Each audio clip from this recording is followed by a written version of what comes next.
മുജാഹിദ് ബാലുശ്ശേരി ആണടെ ചങ്ങായി, എന്നാലും അയാൾ എന്തോ തൊള്ളത്താൾ ഇളക്കുണ്ടല്ലോ, നമ്മളൊന്ന് കേട്ടു നോക്കുക. അത് തന്നെ, അത് കേട്ടിട്ട് ഇങ്ങോട്ട് ചിന്തിക്കുക. കഴിഞ്ഞ ആഴ്ച ഒരാൾ എന്നോട് പറയാണ്, ഒരൊറ്റ വാചകം കൊണ്ട് ഉസ്താദേ ഞാൻ AP സുന്നി വിട്ട്. എന്തേ വാചകം? കാസർഗോഡാണ്. ഒറ്റ വാചകം, ഒരൊറ്റ വാചകം കൊണ്ട് ഉസ്താദേ ഞാൻ AP സുന്നി വിട്ട്. അതിന്റെ പിറ്റേ ദിവസമാണ് അട സ്റ്റേജ് കൊളാക്കി. എന്താ? അടുത്ത പ്രസംഗം നടന്നാൽ രണ്ടാൾ മാറും. ആ മാറ്റം മുജാഹിദുകളുടെ അനുഭവമാണ്, അവർക്കുള്ള സൗഭാഗ്യമാണ്. എന്തേ കാരണം? ലോകത്ത് അങ്ങനെയാണ്. നബി വന്നപ്പോ അബൂ സുഫിയാന്റെ കൂട്ടത്തിൽ നിന്ന് ആള് കുറഞ്ഞു, അങ്ങോട്ട് ആള് കൂടിയില്ല, ആള് കുറഞ്ഞുകൊണ്ടേയിരുന്നു. ഇവിടെ ആളുകൾ കൂടിക്കൊണ്ടേയിരുന്നു. ഏത് സത്യം, അതുകൊണ്ട് തന്നെ ഏകസ് രാജാവ് പറഞ്ഞ് ഏത് സത്യപ്രസ്ഥാനത്തിന്റെയും അടിസ്ഥാനം അതാണ്. അത് ആർക്കും തടുക്കാനാവില്ല, ഒരാൾക്കും. എന്റെ പ്രിയപ്പെട്ട ഒരു അമുസ്ലിം സഹോദരൻ വരെ ഈ സദസ്സിലുണ്ട്. അയാൾ എന്നോട് പറഞ്ഞത്, നിങ്ങളുടെ പ്രസംഗം ഞാൻ കേട്ടിട്ടുണ്ട്, നിങ്ങൾ ഇവിടെ വരുന്നു എന്ന് പറഞ്ഞു, ഞാൻ അതുകൊണ്ട് ഇവിടെ വരികയാണ്. ഈ സദസ്സിലുണ്ട്. ഞാനത് പറയുന്നത് എന്തിനാണെന്നറിയോ?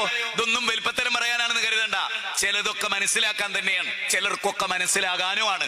യാതൊരു സംശയം അതിൽ വേണ്ട. വളച്ചു കെട്ടി പറഞ്ഞ ശീലല്ല, വളഞ്ഞിട്ടുള്ള ശീലല്ല, നീർന്നിട്ടുള്ള ശീലേ ഉള്ളൂ. അതുകൊണ്ട് തന്നെ നല്ലോണം ആലോചിക്കാൻ വേണ്ടി പറയാണ്, മനുഷ്യരെ നാം ആരാണ്? ഞാൻ എന്റെ വിഷയം അവതരിപ്പിക്കുകയാണ്. ഇത് ആമുഖാണ്, നിങ്ങൾക്കൊക്കെ വേണ്ടിയിട്ടുള്ള ഒരു ആമുഖാണ്. ഞാൻ എന്റെ വിഷയത്തിൽ വരികയാണ്. ആരാണ് പടച്ചോന്? ആരാ പടച്ചോൻ? ബാല, അന്റെ പടച്ചോൻ വേറാടാ. സുരേന്ദ്ര, അന്റെ ദൈവം വേറാട്ടോ. അങ്ങനെ ഒരു വിശ്വാസം ഞങ്ങൾക്കില്ല. ഞങ്ങൾ വിശ്വസിക്കുന്ന എന്താ അറിയോ? എന്റെ രണ്ട് ചുണ്ടിനിടയിലെ നാവില്ലേ, ആ നാവ് എനിക്കും തന്നു. ഇവിടെ വന്ന രണ്ട് അതിഥികളിൽ ഒരാള് ഹൈന്ദവ സഹോദരനാണ്, അല്ലേ, പാർട്ടിയുടെ പ്രവർത്തകനാണ്. അദ്ദേഹത്തെയും എന്നെയും സൃഷ്ടിച്ച ഒരേ പടച്ചോനാന്ന് വിശ്വസിക്കുന്നത്. വേണ്ട, ഇന്ത്യയുടെ പ്രധാനമന്ത്രി നരേന്ദ്രമോദി ആദം അലൈഹിസ്സലാമിന്റെ പുത്രനാണ് എന്ന് വിശ്വസിക്കാൻ പോകുന്ന മനസ്സാ ഞങ്ങൾക്ക്. എന്താ കാരണം? പിണറായി വിജയൻ ആരാ? ആദം ഹവ്വ ദമ്പതികളുടെ മകനാ.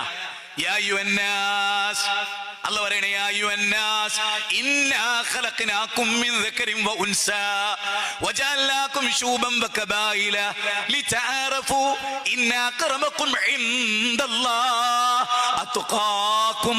ഖുർആന്റെ 49-ാം അധ്യായം 13. ഏത് മനുഷ്യനോടാ അല്ലാഹു പറയുന്നത്? ബാല, വേണ്ട, അടിക്കണ്ട, സുരേന്ദ്ര തമ്മിത്തല്ലണ്ട, പശുവിന്റെ പേരിൽ കഴുത്തറക്കണ്ട, ബാബരി പള്ളി പൊളിച്ചിട്ട് നിനക്കൊരു രാമക്ഷേത്രം വേണ്ട എന്ന് സന്യാസി പറഞ്ഞിരിക്കുന്നു. ഞാൻ വെറുതെ പറയല്ല.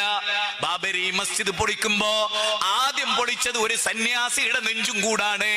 സോഷ്യൽ മീഡിയയിൽ നിങ്ങൾ കണ്ടിട്ടുണ്ടാകും, കേട്ടിട്ടുണ്ടാകും. ആദ്യമായി കൊല്ലപ്പെട്ടത് ബാബരി മസ്ജിദിന് വേണ്ടി ഒരു മുസ്ലിം അല്ല. ബാബരി മസ്ജിദിന് വേണ്ടി കൊല്ലപ്പെട്ടത് ബാബരി മസ്ജിദിന്റെ തൊട്ടടുത്ത് നിൽക്കുന്ന ക്ഷേത്രത്തിലെ പൂജാരി, കരസേവകര് ബാബരി